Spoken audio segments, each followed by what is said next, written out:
This is the Answer Your Unique Calling podcast. This podcast provides tips, tools, and inspiring stories for creating clarity around your calling, opening your heart to infinite possibilities, and enabling you to have the greatest impact on the world.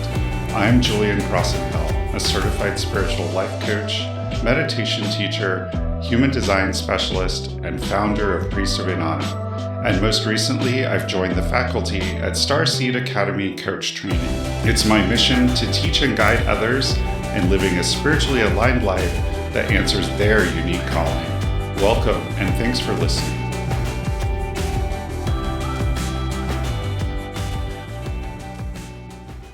Calling.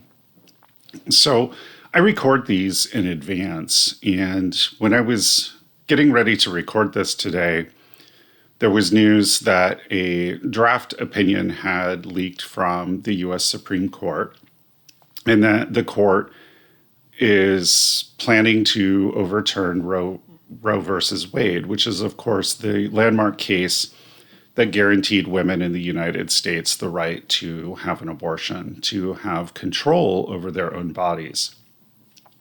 So I had already been thinking about talking about politics, and in a particular vein on this podcast. And because this was already in the forefront of my mind when this happened today, it just made it seem more urgent to me. And I really felt like my own guides had a message that they wanted me to deliver. And so I'm going to do my best to deliver that message.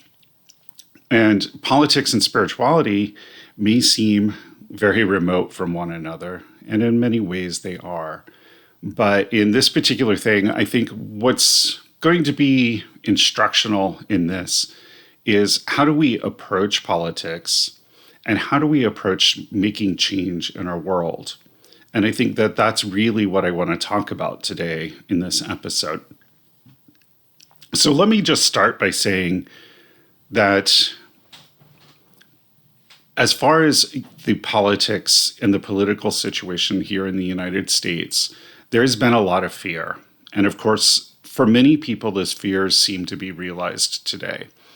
And what I mean by that is we've been hearing for a while that, the Democrats were more or less guaranteed to lose the midterms because the president was unpopular and because the economy wasn't doing as well as people thought it should. And the media pushes this fear because it creates clicks. People are afraid, they're stressed, they worry, and they create clicks. So there's definitely reasons to create that fear. And there's also fear is used by both parties, fear of what the other side will do if they come into power. And so there's a couple of things I want to just sort of say about politics. And one is I have my personal political preferences, and largely the way I arrive at them is I think about Jesus, and Jesus is a great ascended master, an avatar of the divine. So whether you're Christian or not, I think that there's wisdom in the words of Jesus. And one of the things that Jesus said was that the way you would know light was by its fruits. You would judge it by its fruits, because a thorn tree can't bear fruit, only thorns. And I think that when we talk about politics and evaluating who we should vote for, we should judge the plant, the tree, by the fruit that it bears. And so we need to ask ourselves questions. How loving is the message of this party? How hopeful is the message of this party? Does this elicit higher vibes, or does this elicit fear and hatred and lower vibes? So fearing immigrants, removing rights to choose or to control their own bodies from women, stripping the LGBTQ community of rights, those are all fairly low vibe things. And I think if you judge that tree by its fruit, you're probably not going to want to vote for it. Now, don't get me wrong. I'm not saying the other side is perfect. Politicians by nature are politicians. They don't always represent everyone's interests, and they really can't. Politics is a game that is designed so that, and particularly in the United States, so that they have to cater a little bit to moneyed interests. They're trying to walk the middle and keep everybody happy, which, as we know, is obviously impossible. But there's a trend here. I've just said one side definitely has a message of fear and low vibe, but there's a trend here of people choosing not to vote because what they really want isn't available. And I've always said to my business clients that done is better than perfect. And I think that when it comes to voting, I think that we should exercise our choice and our power to vote, because it gives us an opportunity to not necessarily have our voices heard, because I know a lot of us don't feel heard by our politicians, but it allows us to make sure that certain things aren't happening. And then we can start to work to create change. And that's really what I want to talk about is today, less than politics, is about creating change. Because absolutely, politicians are not going to save us. Politicians are not going to create the change that we need and that we want in our world. If we are waiting for the right person to run for office so we can vote for them and they can save us, so they can save the planet, so they can create the change we want to see in the world, we are going to be sadly disappointed. We're going to be sitting there waiting on a burning world. So how do we create change, right? So I strongly believe in the star seeds. And I often have felt that I myself am a star seed. And my guides have been telling me recently that there are star seeds. There's sort of two waves of star seeds. There's star seeds that came here and will awaken earlier, whose mission is to awaken the other star seeds to their mission. And together, the star seeds will start to empower people to make change. But we can start empowering each other now. And I think that there's a few key things that we need to focus on there. And this is really important. And I think it all relates directly to answering your unique calling. So like I said, stop waiting for the politicians. But we need to let go of the anger and we need to let go of the fear, because when we direct those low vibe energies against something, we're actually magnetizing it and creating the thing we didn't want. So instead of working against certain things, we need to work for the opposite. So in other words, rather than fighting poverty, how about we create prosperity equally for everyone? Instead of fighting hunger, why don't we work on making sure all children in this country are fed? Instead of trying to stop war, let's work on creating peace. We want to focus on what it is that we're trying to create so that we are energizing and magnetizing that reality and bringing it into manifestation, into the world. So first of all, when we are working to stop something, or when we see something in the world that isn't right, we need to align our energy with the outcome we want to see. And we need to focus our message on that particular energy. And I think a lot of the pro-choice people have this right, because they're not trying to stop laws. Well, some of them have gotten it wrong because we've seen some of that, but it's not about stopping laws against abortion. It's about making sure that all women have the choice that all women have choice, and that all women have the control over their body and their reproductive rights. So the other aspect of this is really, we're talking about energy here, and the way energy creates our reality, the way that energy manifests certain opportunities and experiences to manifest from the quantum field and be drawn to us. And when we are in a state of fear, when we are in a state of anger, these are lower vibe energies that don't really have the power to create change. So one of the energies that we need to embody is hope. I've seen a lot of people sort of feeling hopeless about the Supreme Court decision, and there is always hope. There's a wonderful friend of mine, Charlene Suggs. I've known her for probably 20 years now. She's the co-founder of Wisteria, which is a intentional community nature preserve and camping event venue in southeastern Ohio. And a while ago, some people were belly aching on Facebook about the state of the world, and Charlene sort of, I couldn't find the exact comment, so I'm paraphrasing here, but Charlene said, "Yeah, things aren't going the way we would like, but I hope." And what a beautiful sentiment, because that is part of holding the energetic template of what we want to create, is holding on to hope, of not knowing how we're going to create that change, but trusting that the divine will work through us to create it. And that's really what hope is all about. And hope is such a powerful, high vibrational energy that we need to always have hope. I hold hope in my heart that we can feed every child in America.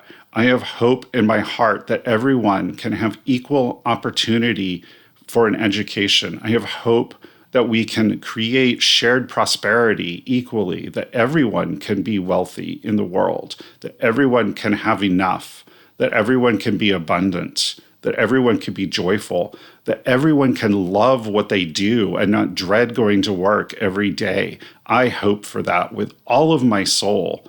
And by holding that hope, I'm energizing a lot of things around my mission and around the work I do to start empowering other people, to start waking up the other starseeds to embrace their mission, to work and teach and help all of humanity raise their consciousness into this new era and this new spiritually awakened plane of being that we need.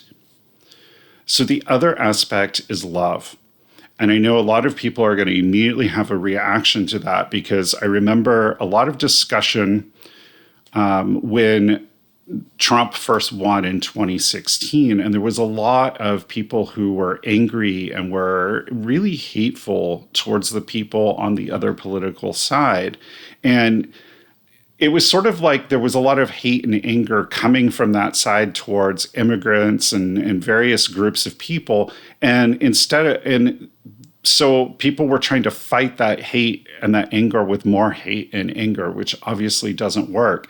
And so a good friend of mine on Facebook who's a Buddhist was actually talking about having mercy, like having grace and having love for those people and seeing them as maybe misunderstanding the situation, or as people who were a little misguided in where they were putting their energy, and just sort of loving them.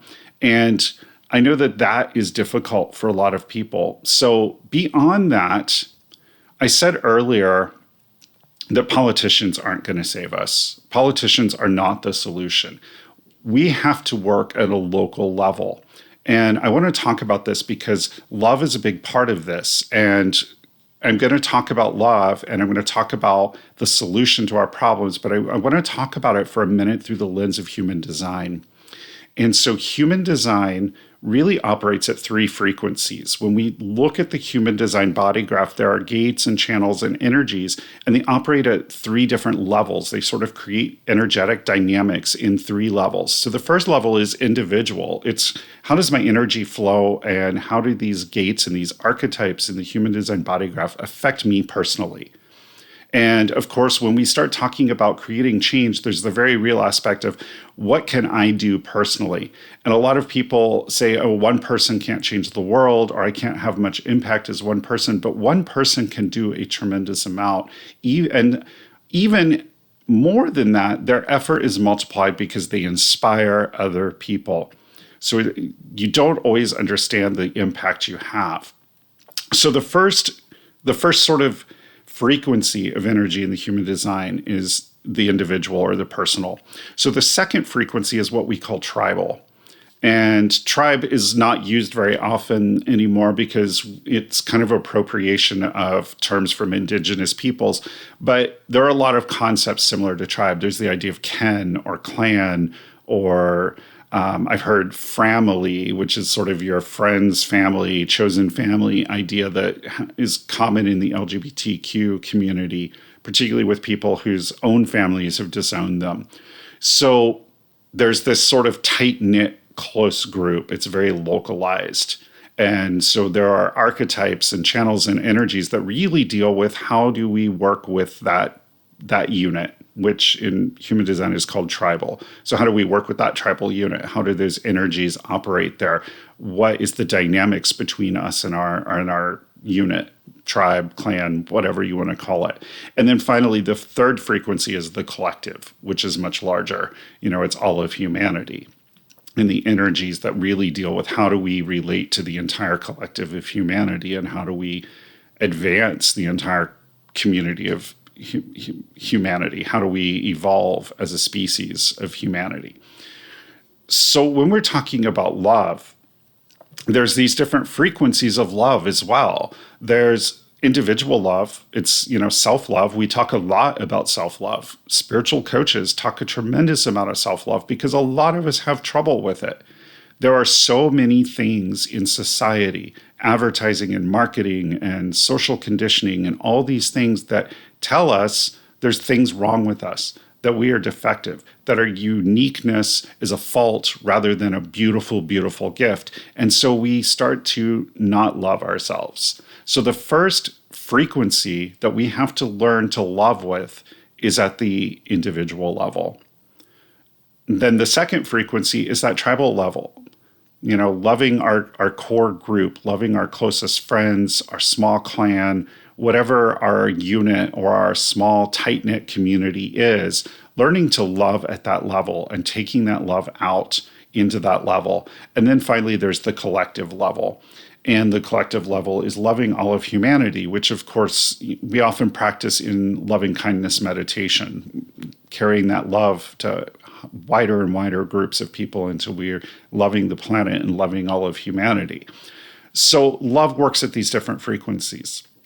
And change also works at these frequencies. Awakening works at these frequencies. We awake individually, and that inspires awakening in the tribe, that inspires awakening in the collective.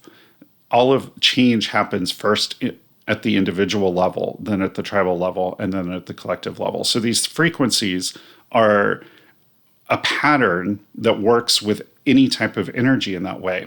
So getting back to creating change, politicians are not the solution. So what happens is when we want to make powerful change, we start, first of all, we have to anchor it in a high vibe energy, hope and love and joy. These things are really what help us manifest it. And we need to focus the energy on the right things, creating, not saying we don't want something, not trying to resist something. We never want to focus on resistance because energy is like water. It wants to flow. And when we try to resist or dam it, it creates unexpected consequences. So we want to focus on the creative aspects of our energy. And what is it that we really want to create? What is the energetic template that we're trying to anchor in our manifestation? And then we want to empower it with this high vibe energy. So the best change often occurs at the local level. So politicians aren't going to save us. What we need to do is be thinking about what are the solutions to these global problems and how can we start taking it down to the micro, to the smaller level. How can we, within our tribal unit of whatever it is, clan, family, framily, whatever you want to call it, what can we do to create change? What can we do to support one another in a way that can't happen at the federal level or the collective level yet, and that politicians aren't going to be able to create for us? So how do we start to create that? How do we start to support one another? How do we start to create systems on that lower level that bring meaning and fulfillment to people's lives, that create opportunity for prosperity and abundance, that make sure everyone is taken care of? And then it starts to expand out from that level, out into the collective. And then eventually what happens is enough of the collective, that energetic vibration has reached out enough into the collective that The politicians now have picked it up and run with it, and we finally start to see the change that we're getting. But it doesn't work by voting politicians in first. We have to create that change on the smaller level. And you see this in lots of things. For instance, there have been studies of meditation in which small groups of meditators would meditate on something and they would look at the impact around them. So for instance, people who practice meditation and in particular practice being joyful and having gratitude, they found that the impact affects the people around them. Their neighbors tend to report having better moods. So that energy spills out and it affects the people around you. It affects the people around your group. There was a study of meditation that is cited in, I think, What the Bleep Do We Know? They talk about it, but I've also read about it in several books that was done in Washington, D.C., where they tracked violent crime and they did an experiment with a large group of people meditating in particular on peace. And they noticed that in the area around where the meditators were, violent crime rates dipped. And so again, when we are anchoring these energies, when we are anchoring that energetic template, it begins to radiate out from us. It ripples outwards like a stone in the pond. So regardless of what your unique calling is, whether you're meant to be an artist, whether you're meant to be a teacher or a coach, or whatever it is, everyone has the same mission underneath that. And that mission is to love so goddamn hard that the people around you notice that love. That love is such a powerful force for creation and for creating change, that love awakens the higher consciousness in the people around you. You have to love so hard. And it's difficult at times. People can be eminently unlovable, but you've got to just show some grace for people. Remember that every one of us is flawed by the nature of being in this body, in this shell, in this three-dimensional world. We need to really embody that love that the divine has for us. So there's an exercise we do in coaching to help people with self-love, where we ask them to imagine themselves as the divine and look at themselves through the eyes of God. And what would God say about them? And so we can do that same exercise with other people. How would God see that person? What would God think of that person? And remember, God isn't judgmental. Only human beings are judgmental. So when we can then see someone through the eyes of the divine and embody that grace of the divine, then we can begin to love them. But if we start by loving on the tribal level, loving our core groups so strongly and working together to find solutions to the problems that we have, creating prosperity and creating abundance for each other, creating situations and opportunities, making sure that we're all stepping into our mission, we can create change that will ripple out into the collective. Because remember, in human design, the three frequencies are individual, tribal, and collective. So as a starseed, and being one of the starseeds that's here to awaken the other starseeds to their mission, a huge part of this is awakening that part that just knows deep inside that you have a higher calling, that you're here for a purpose even bigger than yourself, that it's not about just loving your work, it's about saving the world.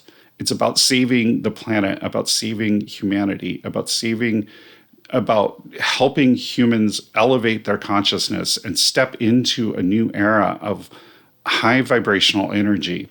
And I know that part of my mission is to awaken the other starseeds to this and get them working on embracing their mission.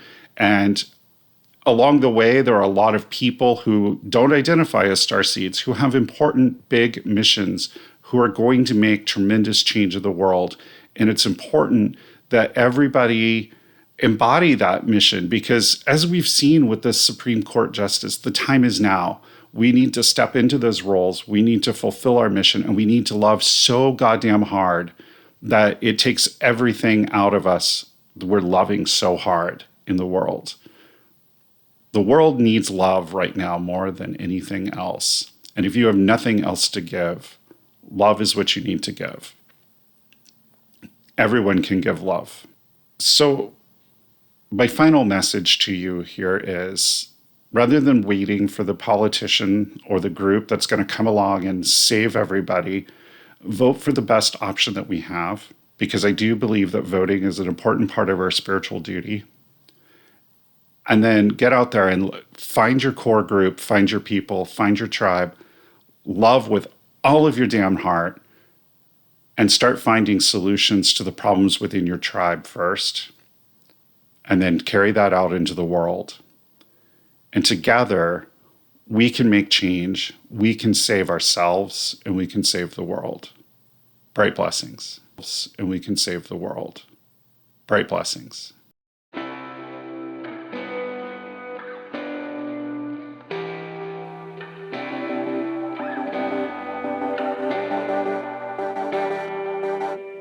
This has been the Answer Your Unique Calling podcast with your host, Julian Crosson-Hill, produced by Priest of Inanna, LLC. You can find us on priestofinanna.com. That's Priest of Inanna, INANNA.com, or on Instagram at Priest of Inanna.